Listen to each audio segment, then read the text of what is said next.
Bapak Ibu hadirin undangan yang berbahagia, kita langsung memasuki acara pembukaan. Untuk mendapat barokah dan maghfirah pada kegiatan kita pada hari ini, marilah kita buka acara ini dengan bersama-sama mengucap basmalah.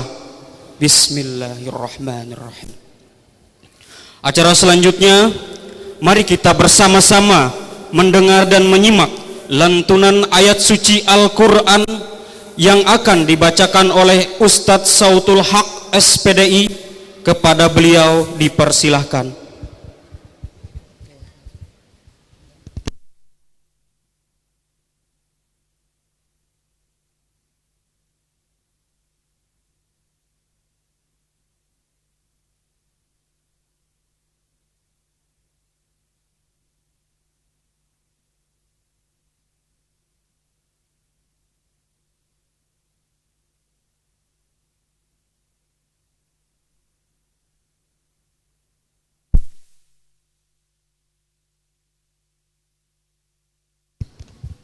Assalamualaikum warahmatullahi wabarakatuh.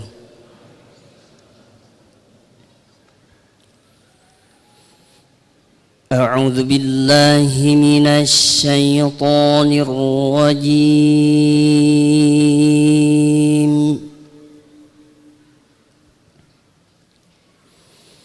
Bismillahirrahmanirrahim.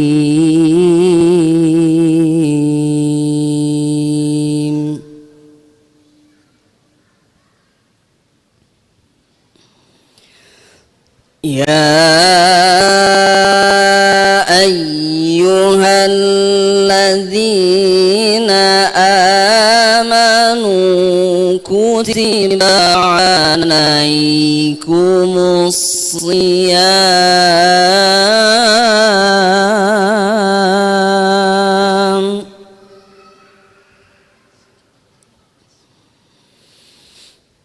kutiba alaikumus siyamu kama kutiba alal ladzina min qablikum la'allakum tattaqun.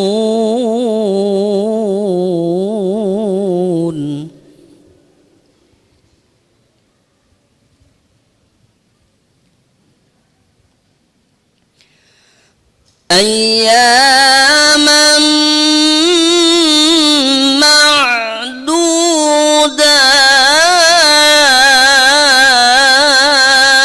ma'dudat.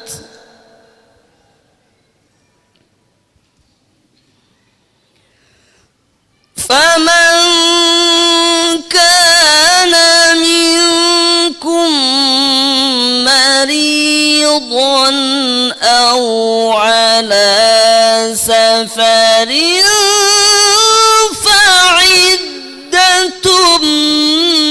min ayyamin ukhar.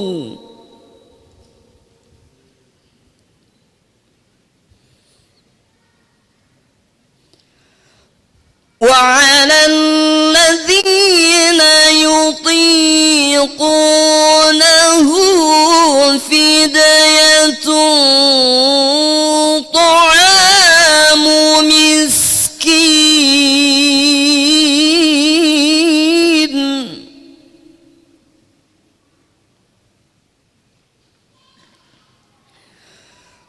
Faman tatawwa'a khairan fahuwa khairun lah.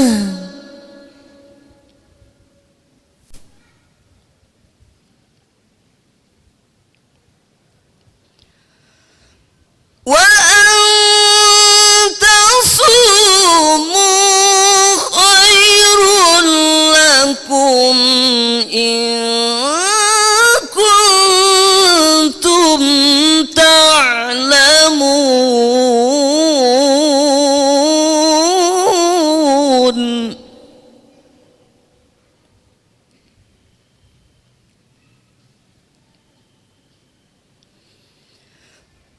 شهر رمضان الذي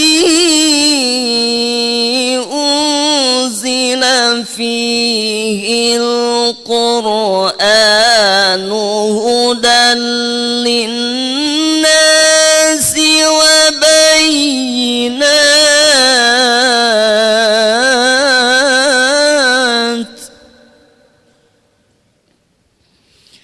هدى للناس وبينات من الهدى والفرقان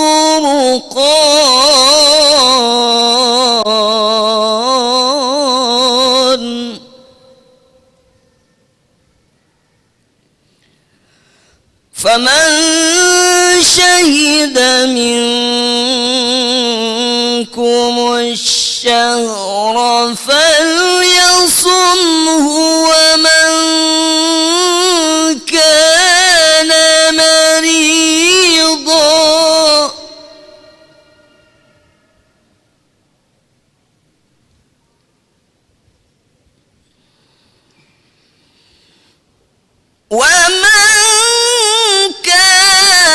مريضا أو على سفر فعدة من أيام أخر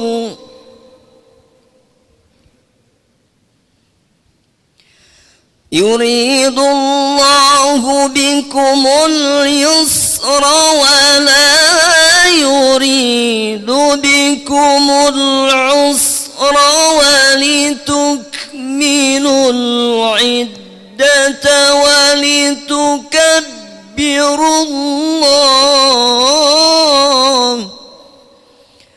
ولتكبروا الله على ما هداكم ولعلكم تشكرون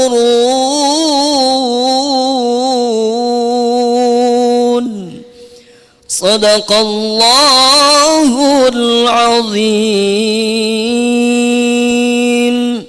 Assalamualaikum warahmatullahi wabarakatuh.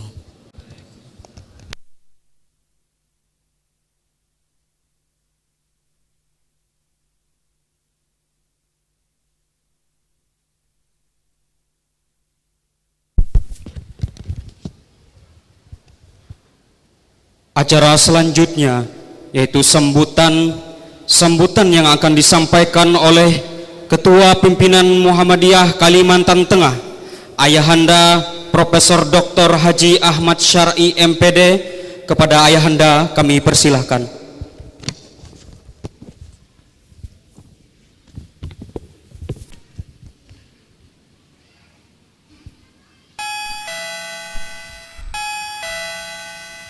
Assalamualaikum warahmatullahi wabarakatuh. Bismillahirrahmanirrahim. Alhamdulillahi nahmaduhu wa nasta'inuhu wa nastaghfiruh wa na'udzubillahi min syururi anfusina wa min sayyiati a'malina may yahdihillahu fala mudhillalah. Asyhadu an la ilaha illallah wa asyhadu anna Muhammadan abduhu wa rasuluh. Allahumma shalli ala nabiyyina Muhammadin sallallahu alaihi wasallam.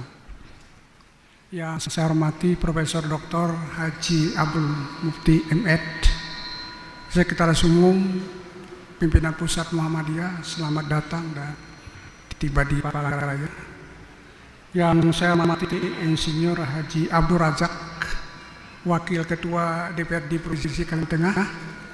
Beliau adalah Ketua Majelis Wilayah kami dan sekaligus juga penasehat pimpinan wilayah Muhammadiyah Kalimantan Tengah. Yang saya hormati Bapak Agus Tiar Sabran. Beliau adalah anggota DPR RI atau DPR Republik Indonesia daerah pemilihan Kalimantan Tengah. Terima kasih Pak Agus Tiar berkenan hadir dalam kesempatan yang baik ini. Yang saya hormati juga Saudara Saidina Aliansah, penasihat pimpinan wilayah Muhammadiyah Kalimantan Tengah. Yang saya hormati Profesor Dr.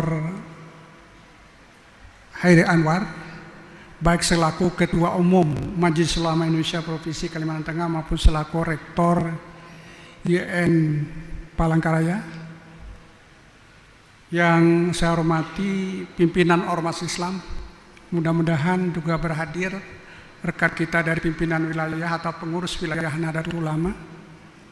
Yang saya hormati hadir di sini Pak Nur Prayudi, Ketua LDI Provinsi Kalimantan Tengah. Kami juga mengundang HMI Kalimantan Tengah, Basnas Provinsi Kalimantan Tengah juga mungkin ada hadir di sini, dan BKPRMI yang saya hormati juga Pak Sirajul Rahman, Ketua DPWKS Provinsi Kalimantan Tengah. Bapak Ibu hadirin sekalian, termasuk teman-teman rekan-rekan dari pimpinan wilayah Muhammadiyah dan berbagai ortom, pimpinan ormas dan warga masyarakat yang seperti berkenan hadir di kesempatan yang baik ini. Saya mengajak kita semua untuk menjadikan puji dan syukur kita kepada Allah Subhanahu wa taala pada hari yang ke-7 ya. Kita ke-6 ya. Pada hari ini bisa berhadir dalam rangka bersama-sama menyelenggarakan pengajian sekaligus buka bersama antara warga Muhammadiyah dan masyarakat di Palangkaraya khususnya. Dalam kesempatan yang baik ini, kami ingin menyampaikan terima kasih yang sebesar-besarnya. Yang pertama kepada Bapak Profesor Dr. Abdul Mukti yang berkenan hadir dalam kesempatan ini, dan terima kasih pula kami sampaikan kepada segenap baik warga, simpatisan dan masyarakat yang telah memberikan dukungan sehingga kegiatan buka bersama ini dapat dilaksanakan pada kesempatan yang baik ini. Hari ini buka puasa kita pukul 17.36 ya. Jam depan ini kecepatan nih, jadi nggak bisa dijadikan patokan ya. Supaya kita bisa punya kesempatan yang banyak mendengarkan tausiah dari Profesor Dr. Mukti, maka saya ingin cukupkan saja sambutan pendengar ini, dan sekali lagi menyampaikan terima kasih yang sebesar-besarnya kepada semua pihak yang telah sekali lagi berkenan hadir di tempat ini. Mudah-mudahan apa yang kita lakukan ini mendapat rahmat dari Allah Subhanahu wa taala. Terima kasih. Nasrul minallah fatul karim wa basyiril mukminin. Assalamualaikum warahmatullahi wabarakatuh.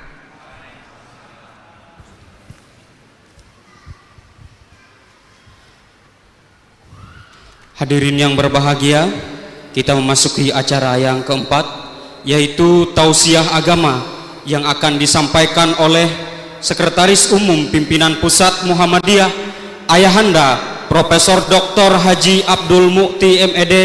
Kepada Ayahanda kami persilahkan.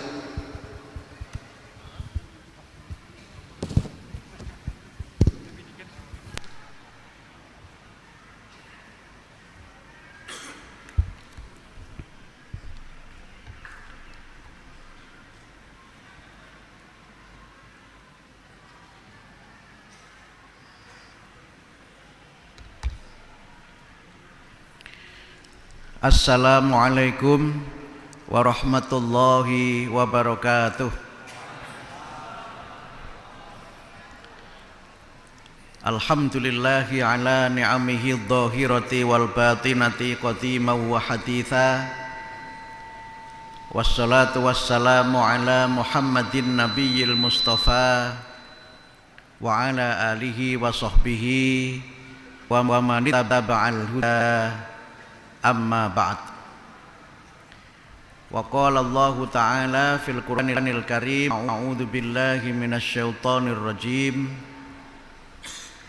Wabtaghi fima ataakallahu ad-darul akhirah wa la tansa nasibaka minad dunya wa ahsin kama ahsanallahu ilaik wa la tabghil fasada fil ardh innallaha la yuhibbul mufsidin.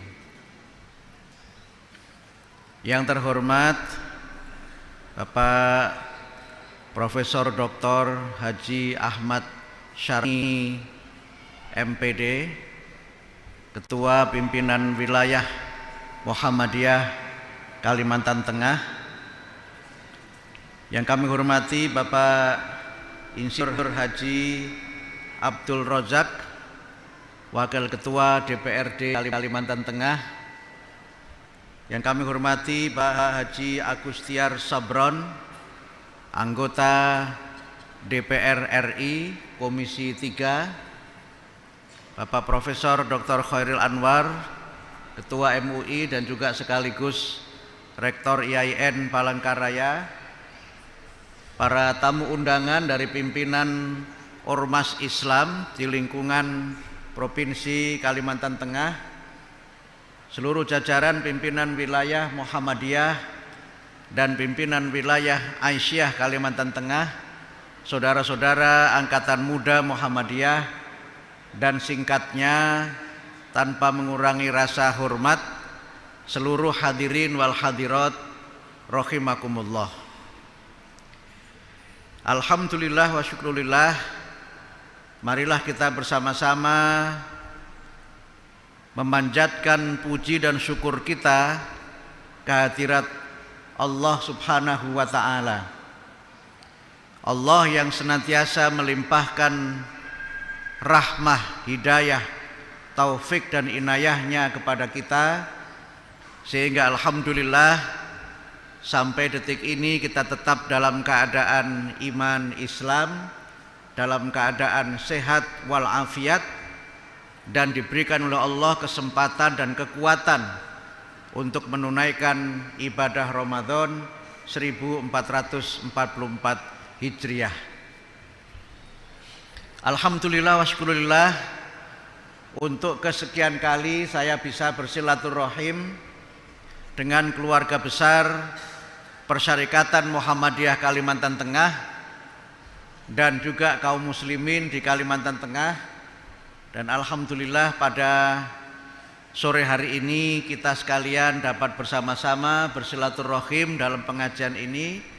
Semoga pengajian kita mendapatkan ridho dari Allah Subhanahu wa ta'ala. Tadi saya bertanya kepada Pak Profesor Ahmad Syar'i, ini satu-satunya ketua PWM yang sesuai dengan syariat. Satu-satunya yang syar'i hanya beliau. Yang lain itu kesyariahannya diragukan. Dan beliau alhamdulillah terpilih kembali menjadi ketua pimpinan wilayah Muhammadiyah Kalimantan Tengah. Karena itu izinkan saya secara pribadi dan atas nama PP Muhammadiyah menyampaikan tahniah kepada Profesor Ahmad Syar'i atas amanah sebagai ketua PWM untuk periode 2022-2027. Walaupun SK-nya belum diterima, tapi sudah saya tangani Pak, jadi aman saja. Kami tentu menyambut gembira acara Muswil di Kalimantan Tengah berlangsung dengan tertib, lancar, dan berkemajuan. Karena itu maka dengan semangat ini saya sebenarnya agak nego dengan sahabat seperjuangan saya Pak Haji Syairi, karena sebenarnya saya ada agenda juga hari ini, tapi karena sahabat saya mengatakan acara sudah diundang kemana-mana, kemudian kalau saya tidak jadi hadir pun saya dijadwalkan harus kesini lagi, maka kalau tidak sekarang kapan lagi gitu. Akhirnya saya putuskan untuk hadir dan mudah-mudahan ini menjadi silaturahim yang berkah. Walaupun saya sempat agak bertanya juga karena jadwal saya hari ini itu jadwal borongan begitu, karena setelah ngisi ini nanti malam ngisi lagi, besok juga subuh ngisi lagi. Kemudian sempat ditanya, Mas Mukti terbang jam berapa gitu. Kalau saya terbang siang jangan-jangan duha juga ngisi lagi gitu. Saya sempat berpikir ini ngisi pengajian apa kerja rodi gitu. Tapi itulah cirinya warga Persyarikatan Muhammadiyah senantiasa berusaha untuk bagaimana kehadiran tamu itu bisa bermanfaat dan bisa bersilaturahim dengan kalangan yang seluas-luasnya. Bapak Ibu yang kami hormati, tadi saya membaca di dalam muqaddimah surat Al-Qasas ayat 77, surah yang ke-28 dalam urutan surat di dalam Al-Quran. Allah berfirman, wabtaghi fima atakallahu ad-darul akhirah wala tansa nasibaka minad dunya wa aksin kama aksanallahu ilaik wala tabghil fasada fil ard innallaha la yuhibbul mufsidin.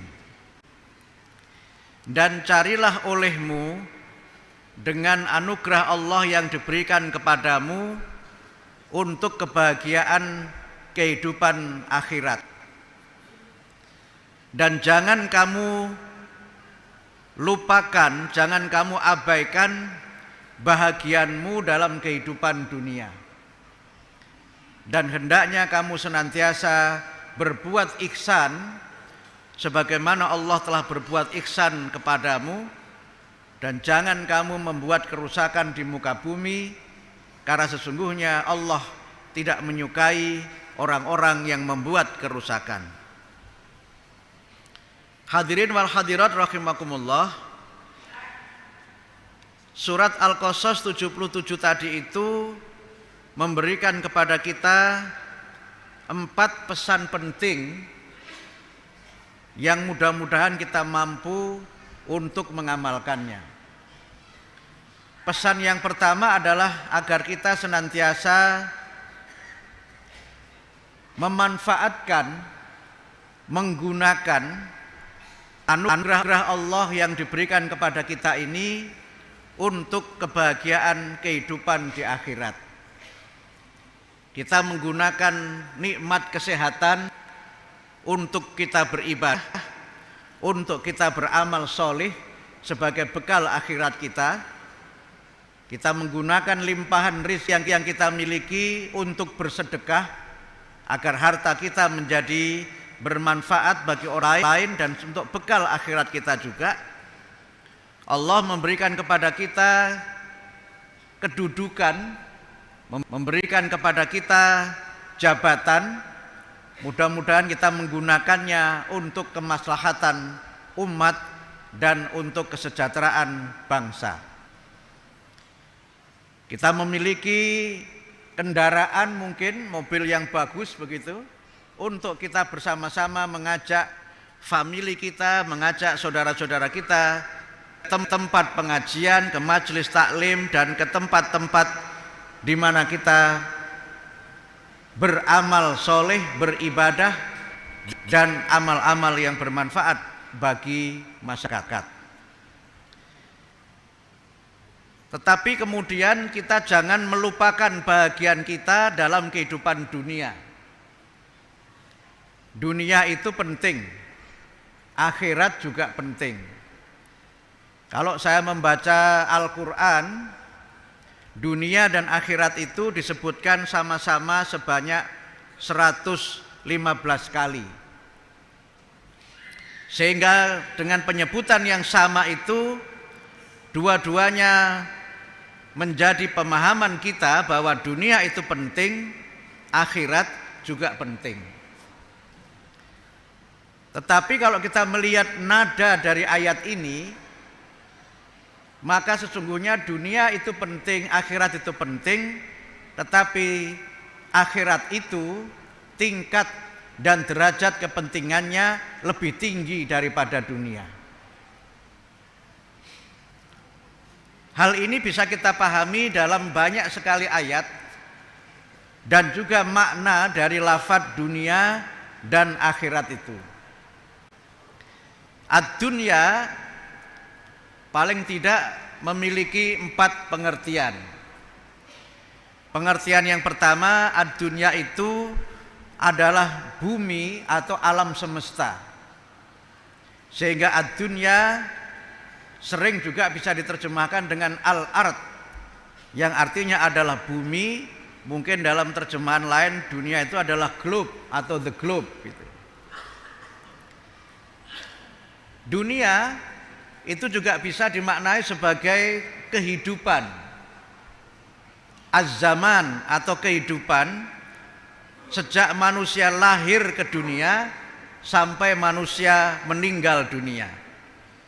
Karena itu ketika seorang itu wafat disebutnya meninggal dunia.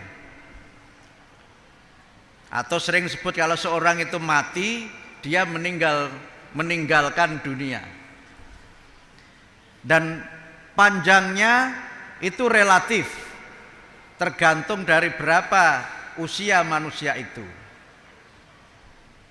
Kemudian yang ketiga, dunia itu adalah kepemilikan sesuatu yang bersifat material, sesuatu yang bisa dilihat, sesuatu yang bisa dinikmati secara fisik. Sehingga dunia itu dalam beberapa ayat dikaitkan dengan al-mal atau harta benda. Dunia itu dikaitkan dengan al-banun, anak keturunan. Sering disebut dengan zinah al-hayat ad-dunya, atau perhiasan kehidupan dunia. Ibu-ibu yang punya perhiasan, bentuknya apakah itu emas, apakah itu perak, apakah bentuknya itu kalung atau gelang, itu kan namanya perhiasan, zinah. Sesuatu yang manusia sangat senang memandangnya, sehingga disebut sebagai zinah al-hayat ad-dunya, perhiasan kehidupan dunia. Punya rumah yang mewah itu dunia, punya mobil yang luxurious itu dunia, dan berbagai hal yang secara material itu bisa dilihat dan dinikmati, itulah ad-dunya.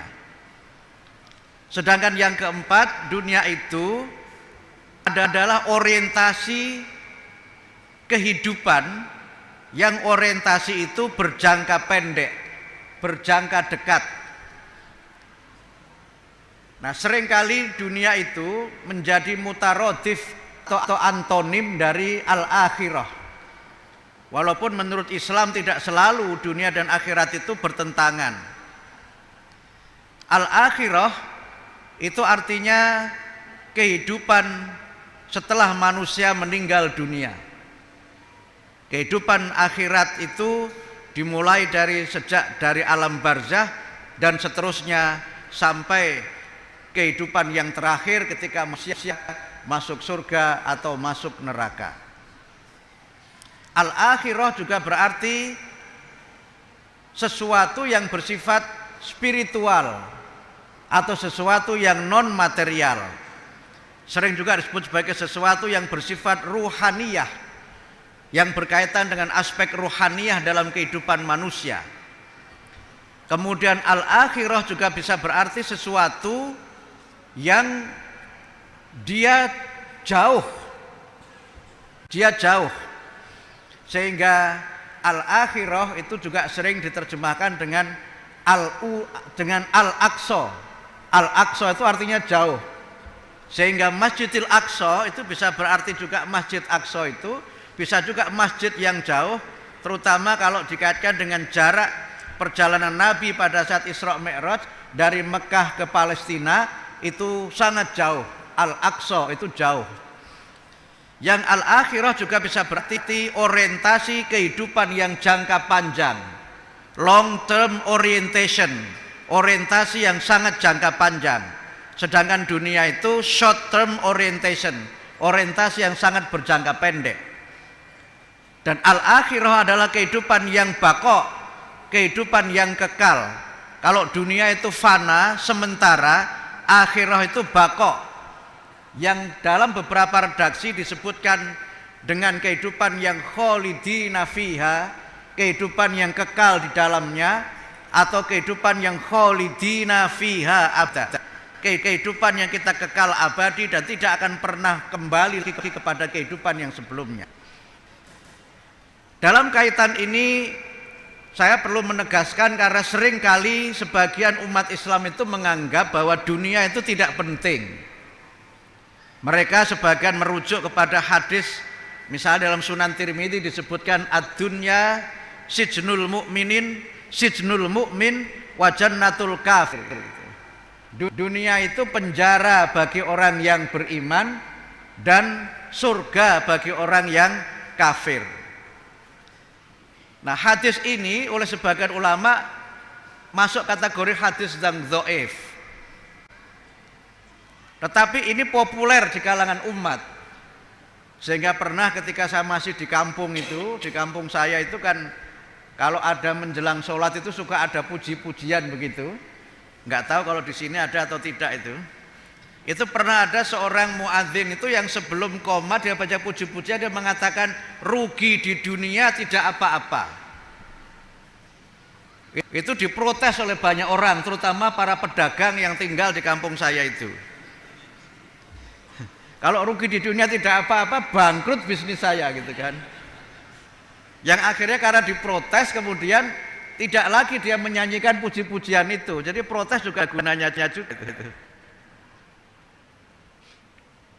Dunia itu penting. Quran tidak melarang manusia memiliki kehidupan dunia. Bahkan Islam itu sebenarnya secara tidak langsung memerintahkan kita untuk menjadi orang yang kaya, minal agniya, orang yang memiliki harta benda. Dan tidak ada salahnya kita memiliki kekayaan, itu tidak ada salahnya. Karena kita tidak bisa berzakat kalau hartanya tidak mencapai 1 nisab. Kita tidak bisa haji kalau hartanya tidak cukup untuk membiayai BPIH. Banyak amalan di dalam Islam itu sangat bergantung dari kepemilikan harta yang kita miliki. Karena itu maka manusia itu justru diperintahkan oleh Allah untuk bekerja. Manusia diperintahkan untuk mendapatkan kekayaan dunia sebagai rizki dari Allah. Hanya manusia diingatkan oleh Allah 3 hal terkait dengan dunia itu. Yang pertama, manusia itu diingatkan agar dalam mencari kehidupan dunia, mencari harta benda, hendaknya diperoleh dengan cara yang halal. Kalau kita baca rangkaian ayat-ayat tentang puasa, itu kan ditutup dengan ayat wala ta'kulu amwalakum bainakum bil batil tutlu biha ilal hukam litakulu fariqam min amwalin nasi bil itsmi wa antum ta'lamun. Janganlah kamu memakan hartamu dengan cara yang batil, dan jangan kamu menggunakan harta kamu itu untuk menyogok para hakim, memenangkan perkara di pengadilan, demi kamu bisa memakan sebagian harta manusia dengan cara berbuat dosa. Wa tutlu biha ilal hukam litakulu fariqam min amwalin nasi bil itsmi wa antum ta'lamun. Sedangkan kamu itu menyadari bahwa berbuat seperti itu adalah sesuatu yang tidak seharusnya kamu lakukan. Harta itu harus kita peroleh dengan cara yang halalan thayyiban. Dan ini adalah perintah pertama di dalam Islam terkait dengan kepemilikan harta. Yang kedua, kita boleh berharta, tetapi janganlah harta itu melupakan kita dari Allah. Janganlah dengan harta itu kita semakin jauh dari Allah, dan janganlah dengan kemewahan duniawi itu kita semakin jauh dari manusia. Kenapa? Harta dan semua hal yang sifatnya duniawi itu semu. Kita diingatkan di dalam surat Al-Hadid ayat yang ke-57 ayat 20. Allah berfirman, "I'lamu annamal hayatud dunya la'ib. La'ibun walahwun wazinatun wa tafakhurum bainakum wa takatsurun fil amwali wal aulad masali ghaitsin a'jabal kuffara nabatuhu thumma yahiju fatarahu musfarra thumma yakunu khutama wa fil akhirati adzabun syadidu wa maghfiratun minallahi wa ridwan wa mal hayatud dunya illa mata'ul ghurur. Ketahuilah wahai manusia, sesungguhnya kehidupan dunia itu adalah permainan belaka. Orang bermain itu kan sementara. Sebelum bermain itu ya kayak ya begitu. Menyiapnya luar biasa. Bahkan sampai menyiapkannya juga ada kontroversi. Seperti permainan usia 20 yang akan ada tim Israel misalnya. Wah, penyiapannya sudah bertahun-tahun Indonesia menjadi tuan rumah itu. Untuk menang tender itu perjuangannya tidak sederhana. Tetapi giliran menang tender, ada di antara tim yang akan bertanding itu Israel. Mungkin Indonesia dulu nggak mengira kalau Israel bakal lolos. Begitu Israel lolos, sekarang jadi polemik yang luar biasa. Saya tidak ikut-ikut karena saya tidak menteri pemuda olahraga. Dan juga tidak menteri luar negeri. Itu biarlah diurus oleh ketua umum PSSI dan para pejabat yang berwenang. Tetapi permainan itu kadang-kadang begitu menyita perhatian kita, tapi permainan itu kan sementara saja. Permainan itu sesuatu yang dia penting dan menentukan, tetapi bukan segala-galanya. Dunia itu juga lahun, sendau gurau, dan dunia itu perhiasan yang menyenangkan, dan manusia sangat berbangga dengan dunia itu, dengan hartanya, dengan anaknya. Kalau orang itu punya harta, itu suka memamerkan hartanya itu. Sekarang istilahnya flexing, dipamer-pamerkan. Dan sekarang kalau orang itu flexing, ternyata akhirnya itu tidak happy ending. Makanya ibu-ibu jangan suka flexing. Karena baru saja ada juga salah seorang pejabat yang sekarang bermasalah karena istrinya flexing. Dan ternyata istri-istri flexing itu yang menjadi sebab suaminya kehilangan jabatan. Tapi yang di sini saya kira tidak. Karena saya lihat foto-fotonya tidak ada di pengajian ini. Namanya zina dipamerkan. Orang bangun rumah itu nggak mungkin orang bangun rumah tipe 21 terus dipoto, itu kan nggak mungkin. Kalau namanya tipe 210, nah itu dipoto. Atau 2100 itu difoto. Kalau orang punya perhiasan dari tulang, apalagi tulang yang murah itu nggak ditonjol-tonjolkan. Namanya zina, mesti ditampil-tampilkan itu. Tetapi jangan lupa itu semuanya sementara. Kalau orang punya anak, itu mesti yang diceritakan anaknya. Dulu sebelum Pak Bulkani ini punya anak, itu yang diceritakan kan istrinya. Tapi begitu sudah punya anak, yang diceritakan adalah anaknya. Apalagi kalau anaknya itu juara, wah itu menceritakannya nggak selesai-selesai itu. Nanti giliran sudah punya cucu, yang diceritakan siapa Pak Syar'i? Cucunya, anak nggak lagi diceritakan lagi itu. Anak sudah nggak begitu penting. Almarhum bapak saya itu kalau saya kangen itu saya telepon beliau, paling bicara dengan saya itu 5 menit. Tapi begitu bicara dengan anak saya, cucu beliau bisa 50 menit. Padahal yang bayar pulsanya saya. Tapi itulah perhiasan kehidupan dunia dan itu wajar saja.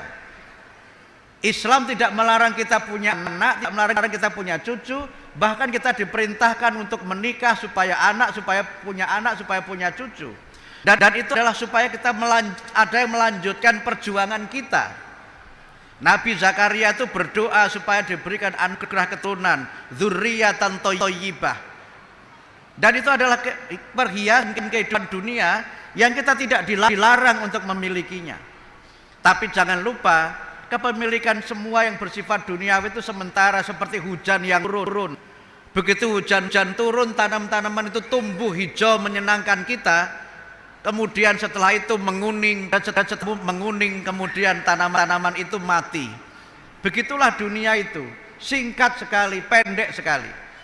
Bapak-bapak dan ibu-ibu mungkin masih ingat masa kecilnya dulu ketika di MI atau ketika di SD. Kenapa masih ingat? Karena rentang waktunya singkat. kita masih bisa dengan baik.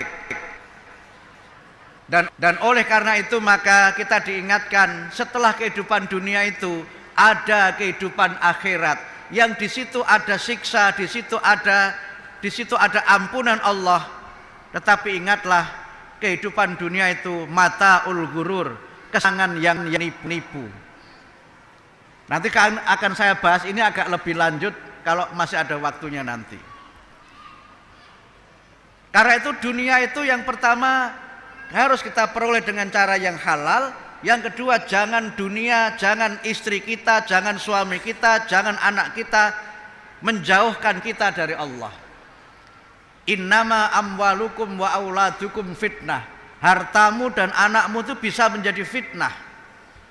Mohon maaf, kasus yang melibatkan seorang pejabat eselon 3 di Bea Cukai itu kan dimulai dari anaknya. Dimulai dari anaknya kan, anaknya yang sok jagoan karena orang tuanya kaya raya. Biasanya anak-anak orang kaya itu memang merasa sok jagoan karena apa? Kalau ada masalah nanti orang tuanya yang maju dan menyelesaikan gitu. Ya jagoan berantem, kemudian di video viral. Akhirnya bapaknya kena, semua toko-tokonya sekarang tutup, kemudian semua pegawai di Bea Cukai sekarang ini tiarap. Kira-kira pejabat Bea Cukai sekarang itu mirip ketika Sambo ditangkap di kepolisian itu, semua polisi juga tiarap waktu itu. Orang itu kalau bisa nggak pakai seragam polisi ketika Pak Sambo ditangkap itu. Malah saya pernah ketika dalam sebuah kunjungan ke Sumatera itu saya tanya, Pak, bagaimana Bapak sekarang sebagai polisi? Aduh Pak, susah bener katanya. Masa nama saya itu siapa kok dipanggilnya Sambo, ada Sambo datang gitu katanya. Padahal yang lain yang baik itu banyak. Yang lain yang berbuat jujur itu tidak sedikit. Tetapi kan kemudian semuanya kena, dan itu peringatan bagi kita semuanya. Cara Allah membongkar kejahatan, cara Allah mempermalukan orang, itu dengan cara yang sangat sederhana dan tidak pernah diduga orang sebelumnya. Anak sang pejabat ini kan ceritanya kan rebutan perempuan. Kemudian dia berkelahi, diviralkan, dan kemudian jadi berita besar. Dan sekarang kata Pak Mahfud ada sekian berapa 349 rekening yang nilainya berapa triliun itu di Bea Cukai itu. Sekarang merembet ke yang lain. Oleh karena itu maka ada ungkapan dalam bahasa Jawa, mohon maaf nanti saya dibantu bahasa Dayaknya. Di bahasa Jawa itu ada ungkapan anak pola bopo kepradah gitu. Pak Rojak paham ya Pak ya? Ulah anak itu bisa bikin repot orang tuanya. Karena itu maka kalau kita ini tidak mendidik anak kita dengan sebaik-baiknya, anak kita bisa menjadi fitnah. Kalau harta kita ini tidak kita gunakan dengan sebaik-baiknya, harta kita bisa menjadi fitnah yang membuat kita tidak hanya jauh dari Allah, tapi juga jauh dari sahabat-sahabat kita, bahkan jauh dari saudara-saudara kita.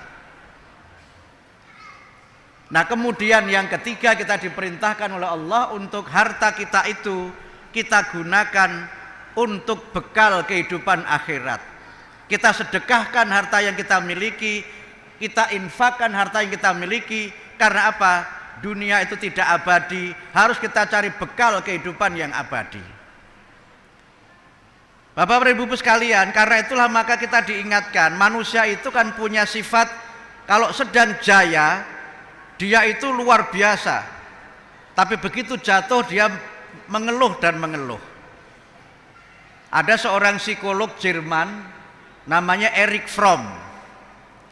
Erich Fromm itu menulis To Have and To Be. To Have and To Be. Dalam buku itu dia menjelaskan kaitan antara manusia dan kecenderungannya untuk memiliki harta benda atau hal-hal yang sifatnya material. Dia mengelompokkan manusia itu dalam dua kelompok. Pertama adalah orang atau manusia yang punya namanya having mood. Having mood itu artinya orang itu ingin sekali untuk mendapatkan hal-hal yang sifatnya materi, dan dia memiliki itu hanya untuk memilikinya saja, walaupun dia tidak menikmati yang dia miliki itu. Itu namanya having mood.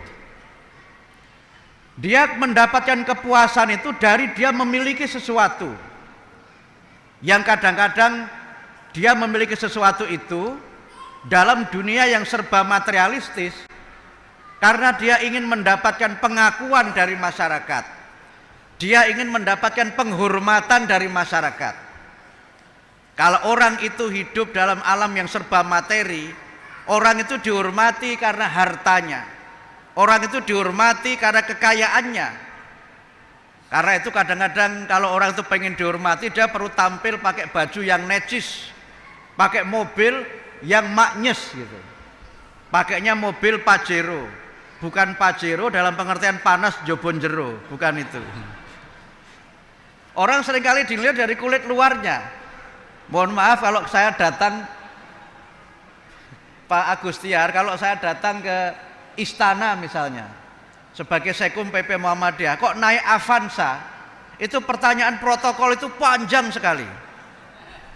Macam-macam pertanyaannya, dicek KTP lah, undangannya ada lah apa enggak lah gitu. Tapi kalau pakai Camry enggak ditanya. Paling ditanya Bapak dari mana? PP Muhammadiyah. Bapak siapa? Sekum PP Muhammadiyah. Lolos itu. Sampai suatu ketika istri saya cerita, dia kan janjian ketemu saya di satu tempat, ya ketemu di salah satu tempat di Jakarta di dekat Senayan itu, karena mau ada acara yang istri saya mau saya ajak. Kemudian sambil nunggu saya, istri saya tuh lihat-lihat koleksi pakaian yang ada di mall itu mall mewah. Istri lihat gitu, nggak ada yang nawari suruh beli apa tidak, itu nggak ada. Karena mungkin tampilannya adalah tampilan orang yang kelihatan nggak kuat membeli baju yang dijual itu, gitu, kira-kira begitu. Makanya kalau orang itu pengen dihargai, mohon maaf, di Jakarta itu sampai ada orang yang arisan produk-produk yang bermerek. Karena mungkin membeli sendiri nggak kuat, tapi pengen tampil itu beli yang bermerek. Misalnya mereknya itu Hermes itu ya. Ada seorang pejabat yang istrinya itu pakai tas merek Hermes, harganya itu 500 juta. Jadi tasnya tuh harganya 500 juta, itu berapa kali tunjangan dosen itu ya. Walaupun saya ini Profesor Khairil karena rektor, berapa Prof? Kira-kira ada nggak setahun 500 juta Prof? Nggak ada itu 500 juta itu. Kita ini kan sebagian gajinya ini kan masih 6 koma kan. 6 koma itu 6 juta koma, atau tanggal 6 langsung koma. Nah, bapak-bapak ibu masuk yang mana ini? Ya, kalau Pak Rektor Muhammadiyah Kalimantan Tengah nggak usah ditanya, paling juga sekitar 6 koma juga itu. Karena materialistis itu orang ingin dihargai karena hartanya, sehingga dia numpuk harta. Yang karena itu pula kemudian sebagian manusia itu karena having mood, dia itu menjadi orang yang posesif. Menjadi orang yang posesif, ingin memiliki sebanyak-banyaknya padahal dia tidak menikmatinya. Saya punya tetangga kampung ini, bukan tetangga di Jakarta, tetangga saya di kampung itu dia punya usaha di Jakarta, dia punya mobil 20. Mobilnya 20, ditinggal di kampung, sementara dia tinggal di Jakarta. Mobil 20 itu sampai dia khusus bayar orang untuk manasi mobil itu tiap hari supaya akinya tidak soak. Jadi hanya untuk manasi mobil saja itu dia bayar orang, dan nanti dia tuh bangga kalau ada tamu datang, koleksi mobilnya dibuka, disebut semua mereknya itu. Nggak ada mereknya Avanza, Xenia, nggak ada. Mereknya itu ya Camry, Walali, Wasabi, Ajmain itu. Tapi dipajang saja, dia memilikinya tapi nggak menikmatinya. Kalau saya lewat di Pondok Indah, saya tinggal di Pondok Cabe. Itu pondok yang pedes betul itu. Di Jakarta itu Pak, banyak pondok yang menipu. Pondok cabe nggak ada cabenya, pondok bambu nggak ada bambunya. Yang benar cuma Pondok Indah saja. Itu yang jujur sesuai dengan bangunan-bangunan rumahnya itu. Tapi kalau saya lewat di situ itu banyak rumah besar yang ukurannya ribuan meter, tapi nggak ada penghuninya. Tapi yang punya itu hanya senang punya rumah itu saja. Saya tuh punya kawan, seorang yang memang kaya, miliarder gitu. Dia rumahnya tuh 25.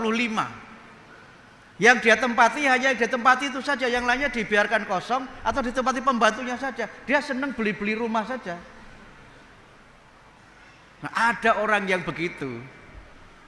Tetapi itu semua itu zina al-hayat ad-dunya. Tapi teman saya yang punya rumah 25 itu sedekahnya juga rajin.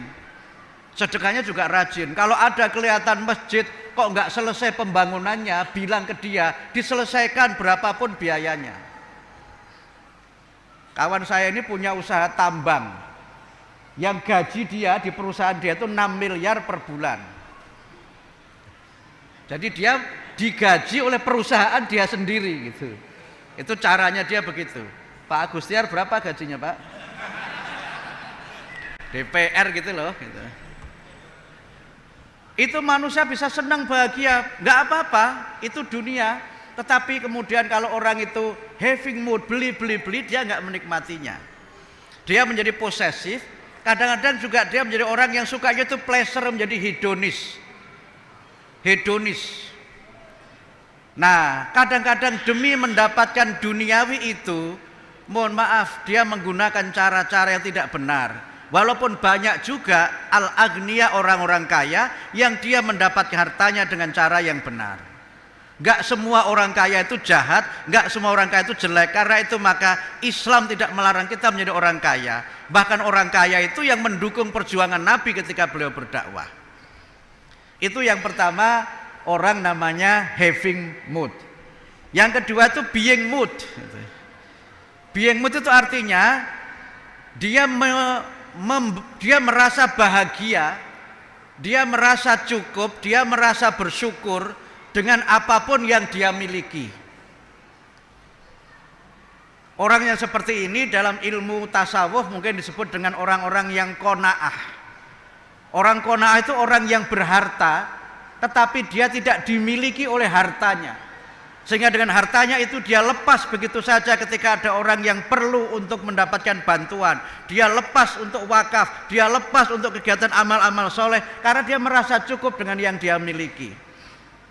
Al-qani, orang yang merasa terhormat dengan yang dia miliki dan dia tidak meminta-minta, tidak mengemis-ngemis untuk mendapatkan sesuatu, karena dia merasa cukup dengan yang dia miliki. Nah, orang yang begini itu orang yang sesungguhnya menikmati apapun yang dia miliki. Saya pernah tanya istri saya dulu punya rumah di Semarang, rumah tipe 21. Sekarang rumah saya di Jakarta, Pak, karena saya beli di kampung. Itu rumah saya luasnya 250 meter. Saya tanya istri saya, enak mana Dek rumah di Semarang sama di Jakarta? Enak Semarang, Pak, gitu. Kenapa? Rumah tipe 21 membersihkannya nggak capek gitu. Dan kalau rumah tipe 21 itu biasanya nyaman, karena apa? Enggak banyak nyamuk. Karena nyamuk itu baru masuk sudah keluar lagi. Kalau rumah tipe 21 biasanya anaknya banyak, Pak. Karena kalau marah enggak ada tempat sembunyi. Kamarnya cuma satu, mau ngumpet kemana enggak bisa. Akhirnya enggak jadi marah-marah, jadi anak lagi gitu. Tetangga saya di Jakarta itu kan banyak rumah petak begitu, kamar cuma satu, itu anaknya banyak-banyak.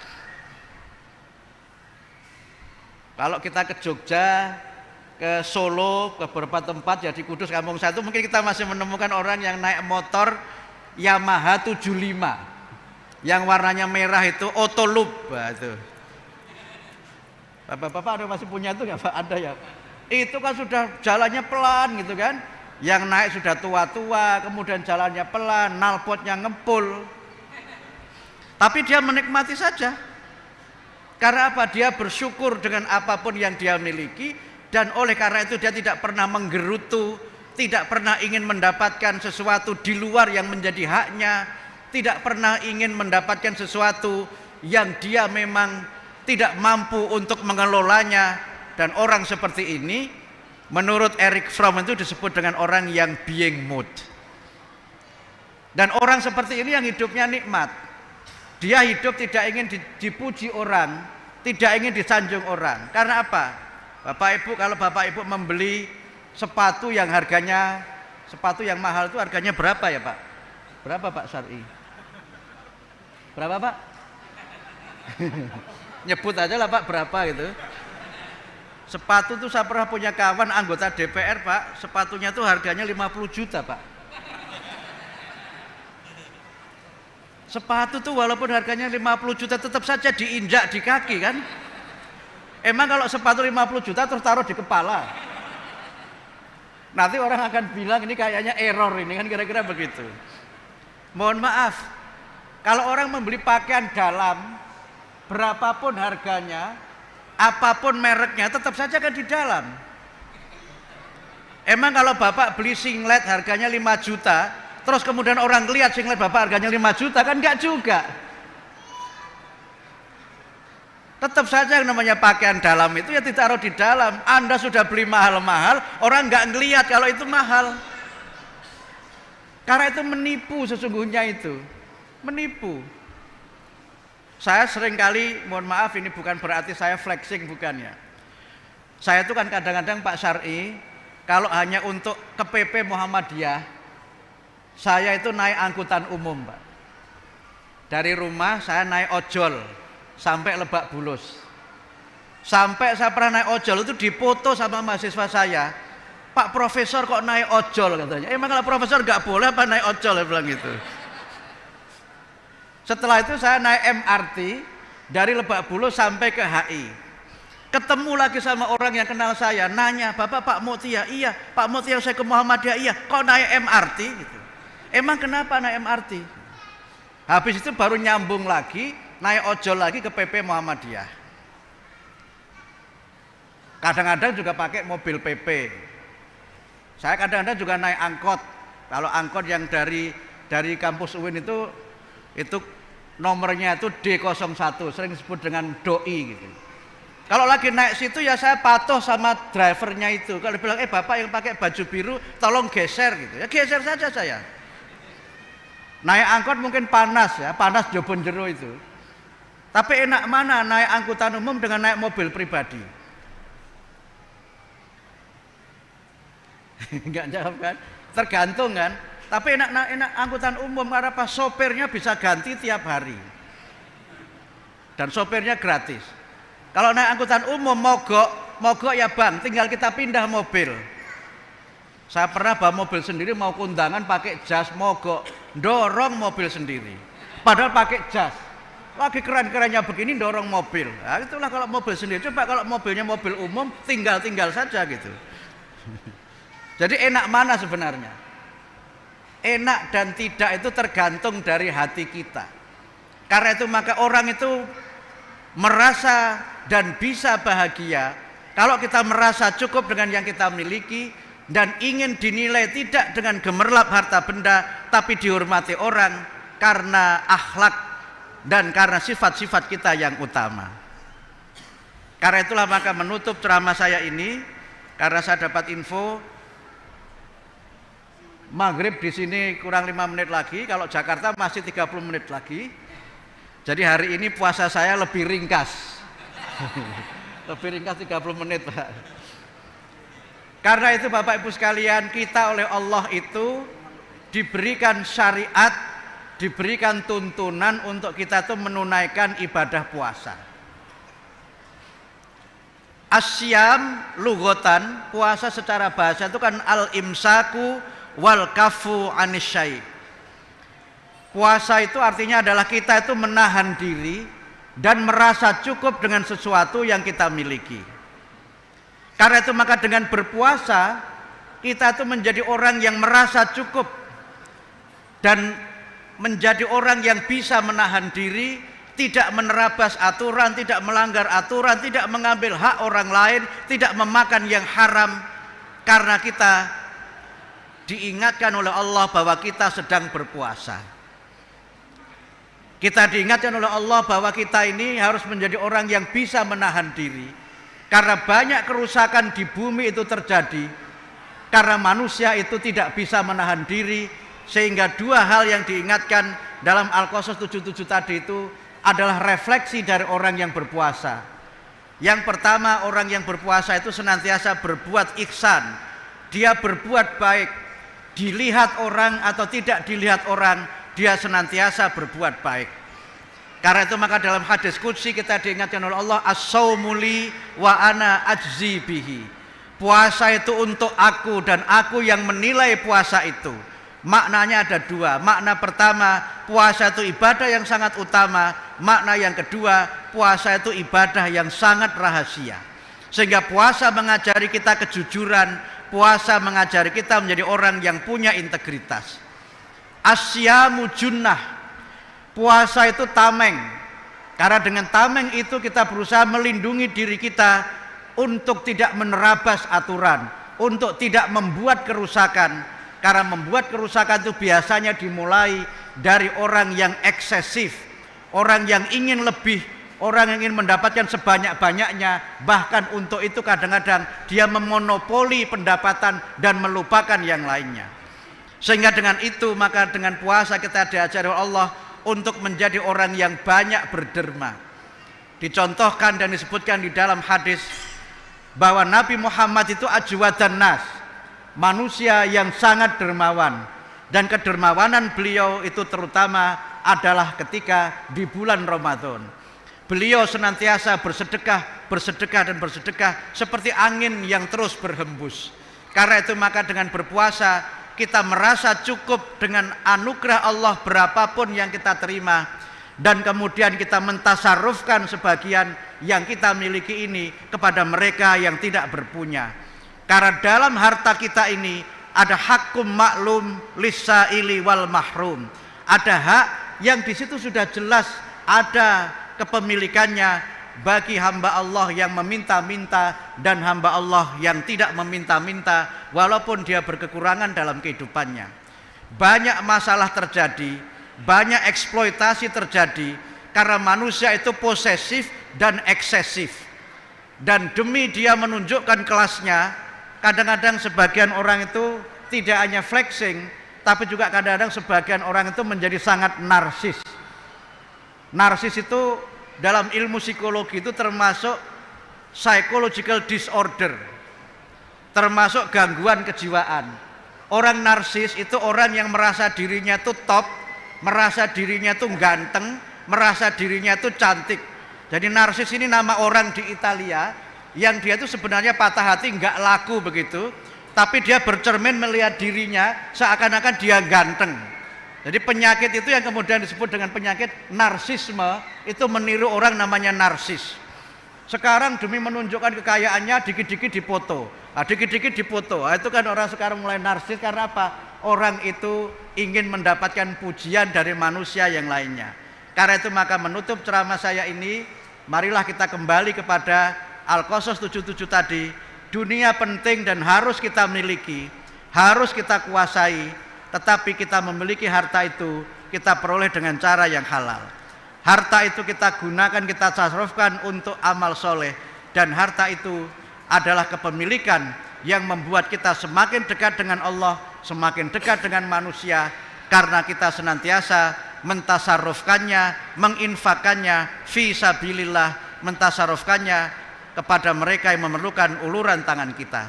Mudah-mudahan Allah memberikan kepada kita rahmah, taufik dan inayahnya sehingga kita memiliki rizki yang lapang sebagai bagian dari dikabulkannya doa Allah kepada kita, hasanah fid dunya, dan mudah-mudahan kita diberikan oleh Allah keselamatan dalam kehidupan di akhirat seperti yang senantiasa kita minta dalam doa-doa kita. Demikian yang kami sampaikan. Mohon maaf jika ada kekurangan, kekhilafan dan tutur kata yang tidak berkenan. Nasrum minallah wa fathun qarib wa basyiril mu'minin. Wassalamualaikum warahmatullahi wabarakatuh.